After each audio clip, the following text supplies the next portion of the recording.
Detective James Parker stood in the dimly lit Roman theater, staring at the strange scene before him.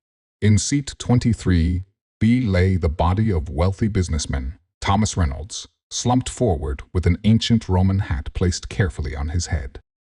The hat was an authentic piece from a museum's collection, worth thousands of dollars.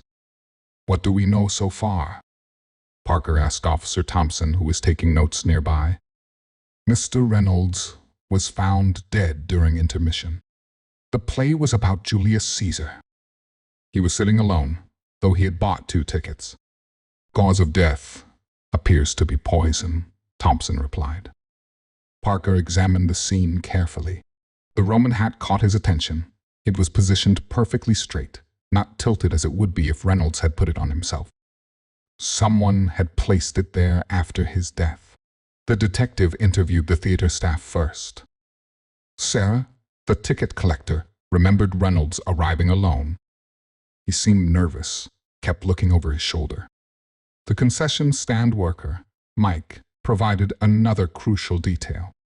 Mr. Reynolds bought 2 drinks during the first act, a coffee and a water. But he was alone. Parker's interest grew. 2 drinks, 2 tickets, but no companion? Something's not right.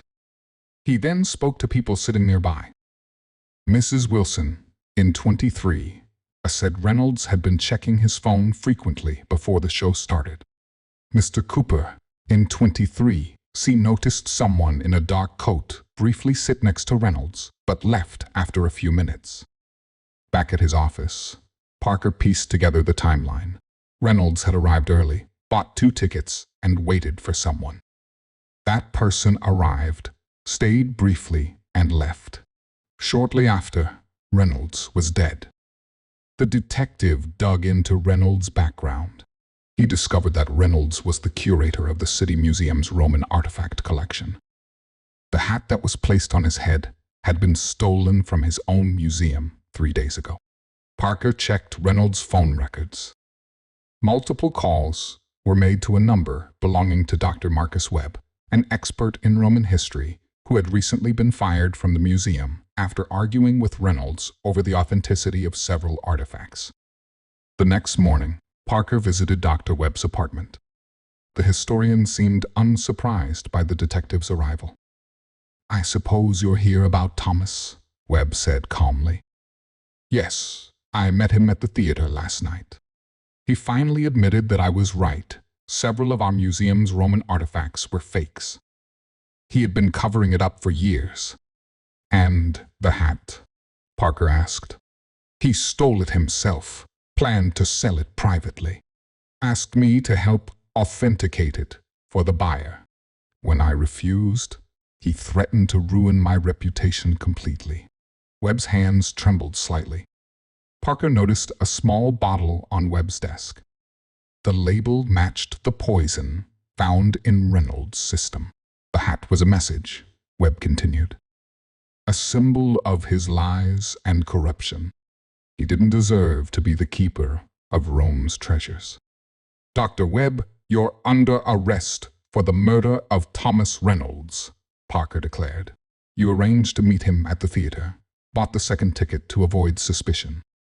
You poisoned his drink during the brief meeting, then returned during intermission to place the hat your final statement about his betrayal of history." Webb didn't resist.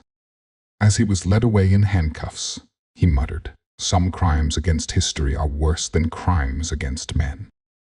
The case made headlines. ROMANTTMYSTERYSOLVE DCURR ITTTIONLE DDE DSTODEA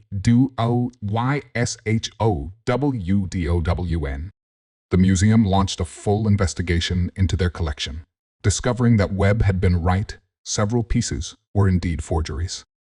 Detective Parker wrote his final report, noting how a simple hat had exposed a complex web of deception, pride, and revenge.